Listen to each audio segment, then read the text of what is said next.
They don't have to do it. I mean, there's got to be some goodness in the RDOs of the world and whatever to furnish this for this program to make it work, because without them and without the sponsors, Bill and his crew wouldn't have a whole heck of a lot to do for us, would they? They just wouldn't. And I understand that.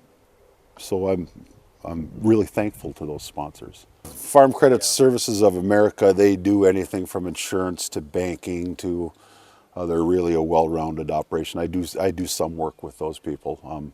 They're not the only ones, of course, but I do some with them. But they're the first ones to contact me about farm rescue.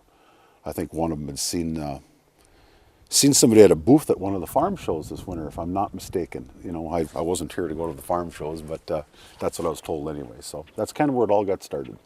What happened to me is I wasn't feeling really well early this year in January, so I went to the doctor with a simple case of pneumonia, and turned out I had some scans because the pneumonia didn't go away, and it turned out that I had lung cancer. And actually I've heard about farm rescue from a friend of mine at Farm Credit down the road, and called me and asked me if I might be, when I was taking treatments, if I'd be interested in maybe having farm rescue come and help me put in some of my crop this spring. And not knowing exactly where I was going to be, whether I was going to be dead or alive actually, or taking treatments or what was going to happen, I said yes, I think that'd be a good idea. So he helped me with the application and sent in some of the needed paperwork, and then I was contacted back by Farm Rescue's office, and then eventually from Bill, and said if they could get here they would. It'd probably be after the middle of May, and I understood that, which is probably my busiest time because we're planting soybeans, and it worked out real well. They got here in a timely fashion and helped me for a couple of days, and got me to the point where I'm at right now. The application process was real simple.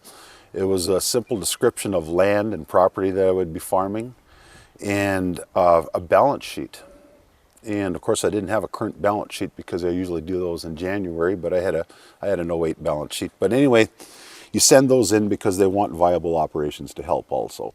They're not going to come in and hand me a check and say, you know what, Kevin, we just bailed you out.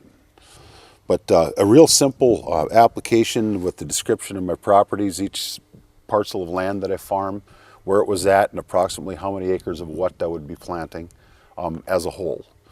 And that was about it. Sent it in, and I believe it's reviewed by a board. A board reviews it, and they approved the app, but they didn't know about the timing. And I was called by, I can't remember if it was one of the gals in the office, Mary. Good afternoon, Farm Rescue. This is Mary. And she said that it would probably be after May before they could get here because with the late spring. I think Bill said it pretty well too when he said that. I believe he mentioned the word family farms in there. He came from a family farm himself, and explained all that to me, and I really respect the fact that you know, with the things he's been able to accomplish with his life, that he still likes to get back to the dirt where he belongs, and I think he explained that because he came from a family farm, and this is a family farm. There's a lot of farms probably that aren't family farms anymore, but this is a family farm, and so I think that's what it's directed towards doing, and it works. I've had to learn to take help, and I'm not one to need help. I've always been able to do anything I need with my hands and my head. Farmers are an independent bunch of people as a rule, and I myself have had to learn that that isn't always the best thing in the world to be. You got to accept help with the graciousness that is given to you. I think that it's important that we all learn to do that. Otherwise, there would be nobody willing to help you. You got to be willing to accept help in order to get it. The farm rescue volunteers were here, and they were great. You know, it's really nice to know that there are people in this world that'll come and help other people without getting paid for it. It's just, you just don't find it much anymore. And they did everything they could to the best of their abilities, and friendly, courteous. You couldn't ask for a nicer set of people to show up on your farm to help you in your time of need. The equipment was very good. The John Deere equipment from RDO was modern, worked very well. Everything that came along like I said, the guys that came along with it were able to run it.